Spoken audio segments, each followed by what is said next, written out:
This is ANN News Brief. The United Nations UN Mission Chief in South Sudan, David Shearer, says the peace process in the country is progressing, but says it's still precarious. Shearer says while briefing the UN Security Council on the situation in South Sudan that maintaining momentum will depend on the continuing goodwill of all parties, adding that the formation of the transitional government provides an opportunity to lift the gaze from immediate challenges and look over the horizon towards elections expected at the end of 3 years of transition. He says elections give the opportunity to resolve differences through democratic rather than violent means, and to make a fundamental shift from deals done between elite to a duty to deliver policies by a government elected by the people.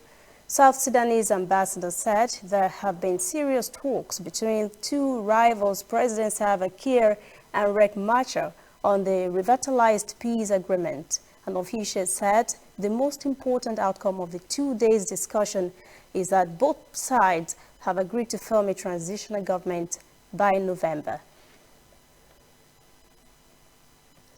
DR Congo's former health minister Oli Lunga has been placed under house arrest after a day of hearings on Tuesday at the Kinshasa prosecutor's office.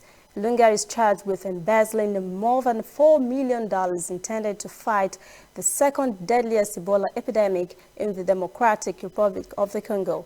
Dr. Lunga resigned from his position in July in protest of President Felix Tshisekedi's decision to take over management of the response to the Ebola outbreak. The police accused him of trying to flee the country following his arrest on Saturday. He has been under a ban to leave the national territory since August. His lawyers say Lunga's honor will be defended. We'll return after this break. Whether in your house, at your office, on your phone or online, we are there.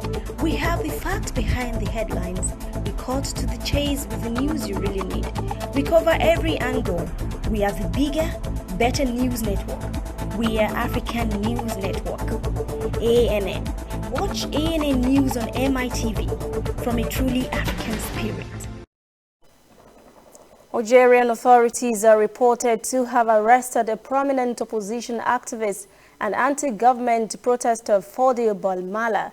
Fellow activist and a lawyer said on Thursday, Boumala's arrest on Wednesday night was the latest sign of a new clampdown on dissent following the detention of 3 other leading opposition activists in recent weeks. On Wednesday, Algeria's Army Chief Lieutenant General Ahmed Gaid Saleh ordered security forces to block and seize any vehicles being used to bring protesters into the capital Algiers after months of mass protests. His order and the arrest mark an increase of pressure on the protesters along with a heavier police presence at demonstrations. The authorities are trying to quell a mass protest movement that began in February that forced veteran President Abdelaziz Bouteflika out of office. The protesters are also pressing demands for a thorough purge of the old ruling elite. But General Sela, who is currently seen as the real power in the country, said the ban was needed to counter certain parties with bad intentions